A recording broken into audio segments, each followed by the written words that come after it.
The Book Thief, Marcus Zusak 5-7 Min Summary Script.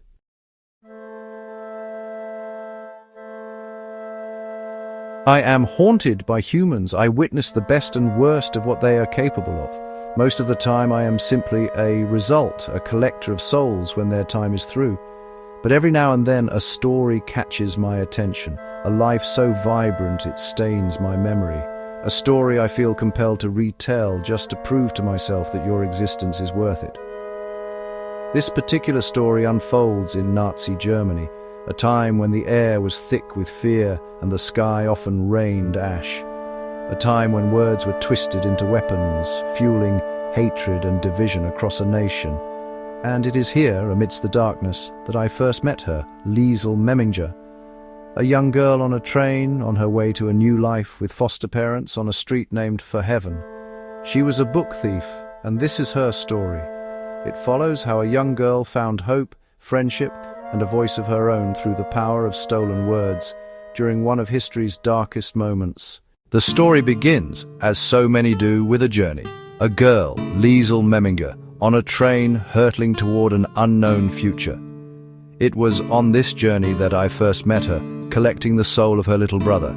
In the snow and grief, she found her first stolen treasure, a book dropped by a grave digger, a manual for a trade she never intended to learn. This single act, this small theft, would define the rest of her life. She arrived on Himmel Street, Heaven Street, a place that rarely lived up to its name. There, she was delivered to her new foster parents, Hans Huberman, a house painter with eyes the color of silver and a soul as gentle as the music he played on his accordion, and Rosa Huberman, a woman who seemed built of cardboard and fury, whose love was buried deep beneath layers of insults and laundry. Liesl was a quiet, haunted child, plagued by nightmares of her brother's death. It was Hans who would sit with her through the night, a quiet anchor in the darkness. And it was Hans who discovered her secret. She couldn't read. In the cold of their basement, using the gravedigger's handbook as their text, he began to teach her. They painted words on the walls, turning the damp space into a sanctuary of language. For Liesl, words became life. She saw their power to comfort, but also their power to incite hatred at a Nazi book burning. From the smoldering ashes of that fire, she stole her second book, an act of defiance against a regime that sought to control thought itself. Her hunger for stories grew, leading her to borrow books from the mayor's wife's magnificent library, another soul who understood the solace found within bound pages. But the Hubermans' greatest act of defiance wasn't a stolen book.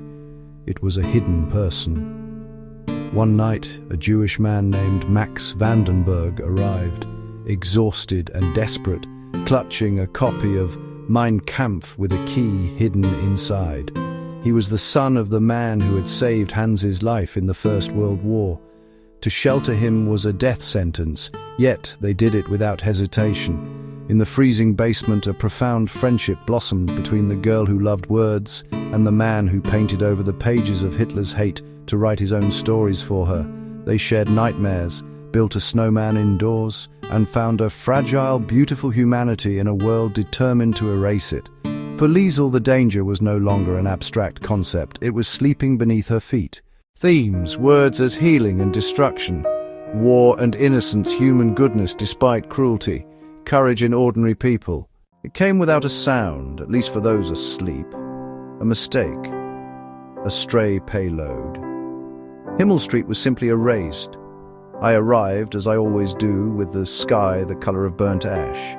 I moved through the rubble, collecting the souls I'd come to know so well, the accordion player, Hans Huberman, the woman with a cardboard heart, Rosa, and the boy with hair the color of lemons, Rudi Steiner. He never did get his kiss. I carried them as gently as I could.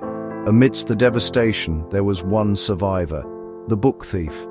She had been in the basement, writing her story. Her words had saved her life. I watched as the soldiers pulled her from the wreckage, her screams lost in the smoky air. In the chaos, her book was dropped, a small, black-covered thing titled The Book Thief. I could not help myself. I took it. I have kept it all these years. I watched her live out her days, a long life filled with love, children and grandchildren. And when her time finally came, many decades later, I met her one last time. I showed her the book I had saved. In her final moments, she asked if I had read it. I admitted I had, many times. I wanted to tell her that I am haunted by humans, by their capacity for such ugliness and yet such breathtaking beauty. Her story was proof.